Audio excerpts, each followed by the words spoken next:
Hello, me. The word for today is nurture.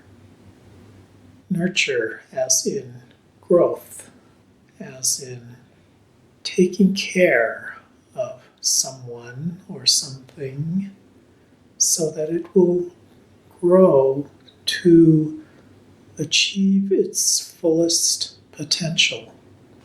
We often think about nurturing a child, because this is the relationship that we understand most clearly, that a parent is someone who is responsible, at least if it's a responsible parent, for raising a child, and especially in its early years, in such a way that it will be able to achieve its full potential in life.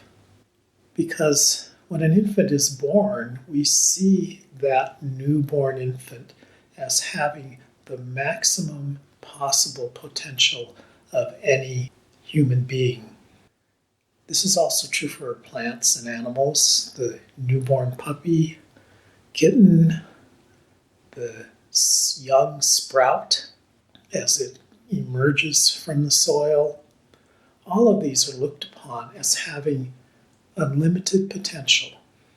And we, from a perspective in the third dimensional, this time-space reality, we bring to that the experience that we have of time. And we know that nothing is perfect, although, on the other hand, everything is perfect.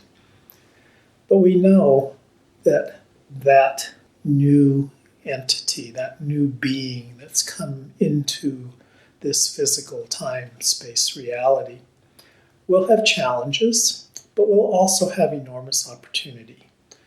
And we feel that we can enhance that opportunity, the opportunity for that being, whether it's human, animal, plant, some life form. We are in a position where we can influence that being's experience in this time-space reality. Now, the reason we have this ability is because at this point in time, we have the ability to create a vast past and a very open, vast future. That experience comes because of where we are in our timeline, you could say, at this moment in time. Whereas this new being that has just emerged into time-space reality does not have that. They do have a past, they do have a present, they do have a future. They are actively engaged in creating the past, present, and future, as is everything in time-space reality. That's what makes it time-space reality, because you're constantly in this reality. You do that. You create a past, you create a present, you create a future, you create a here, you create a there. That's the space part. So we see that and we interact with that, and we have these kinds of feelings of nurturing. We have the desire to nurture.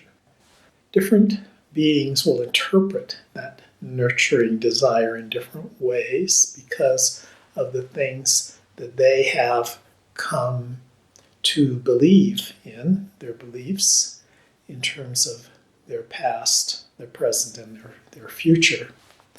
And they will often, not even often, almost always, try to impose their beliefs in the way that they nurture this new entity. So that is kind of a general context of how nurturing works. When we apply it to ourselves, we're still nurturing. In fact, we are nurturing ourselves our entire life, even as an infant, even as a small child. We are seeking ways to nurture ourselves because we too want the best possible outcome going into our future. And we too also have beliefs that we're working with. So whenever we think about our future, the biggest challenge we have is keeping that future open enough so that it is not overwhelmed by our beliefs, and it is open enough to be creative and innovative to move us in a direction that we truly want. The problem, of course, with what we truly want is we want multiple things. We have multiple personalities within ourselves, and different portions of ourselves, different parts of our personalities want different things. That's one of the problems. For purposes of this particular discussion, we don't want to really go into that very deeply, but for purposes of this discussion, we want to think about what we truly want as what is in the highest and best interest of our personality, our overall personality in this being that we are right now. What is in the highest and best interest going forward? And to know that requires a degree of trust and a degree of silence. Silence is needed to manage the cacophony of different voices that exist within each individual's personality, each of which kind of represents a different personality within the overall personality. So silence, which comes about mostly through meditation, is one way. Some people are born with the ability to have a silent mind. Other people have a much harder time with that. But in that silence, there's an opportunity to hear, to try to understand what is in the overall highest and best interest of the individual. And then the second thing that I mentioned is trust. So trust is necessary because once you hear or learn what is in the highest and best interest, then you have to trust that. And so you have to have a degree of trust in something that's part of yourself, but is kind of a little bit higher than yourself. And so for some people, it is a trust in God.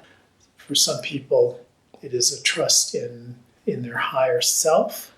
For some people, it is a trust in angels or other beings that they identify with, that communicate with them in some way. So you need some kind of a trust in this higher realm. I don't really like the word higher because everything is actually equal, but higher works. It's what most people use nowadays. So you need to be able to trust when you hear this, that is coming through, when this is coming through in that silence as to what is your true highest and best interest. And then you can pursue that. You can look for ways, you can look for opportunities, look for synchronicities that allow that particular experience to come into being. There's one last thing that we do want to mention related to this, and that is that time-space reality, in fact, all realities, all levels of dimensional realities have challenges. None of them is without challenges. We could also use the word opportunities. All of them have opportunities. All of them have things that come up that are not always 100% in alignment. Because if everything was 100% in alignment, that is all that is. That is the ultimate beingness. And that is actually beyond duality. That is the existence of all that is without anything else. So we don't want to get into a lot of details with that, but because only that beingness of all that is the only thing that does not have challenges / opportunities / stuff in it, you cannot expect there to be a reality that you experience that does not have something that is not quite right, that you need to work on to integrate into yourself. So even the most ideal, perfect world existence that you can imagine is not 100% ideal and perfect. There's something there that you need to do. If you had nothing to do, then why exist? I mean, you have to have something to do in order to experience the fullness of life. So that's something to be aware of. So whatever you bring into reality, whatever is in your highest and best interest, don't expect it to be 100% perfect in every way, meaning having no challenges, no opportunities, no need to make a decision to go one way or another. However, if you are silent enough, if you can hear your higher entity, your higher calling, and if you can trust that, then that is the most efficient way, the smoothest way. That's how you can be in the flow as you move into your highest and best interest in your future. That is how you can create a future in which you are integrated, you are living your fullest potential, you are nurturing yourself. So this is how you nurture yourself. Trust, silence, and awareness of how reality works. So that is our message for today. That is my message for today. This is a different channeling. I have my eyes completely open. I did not call upon my higher self to deliver this.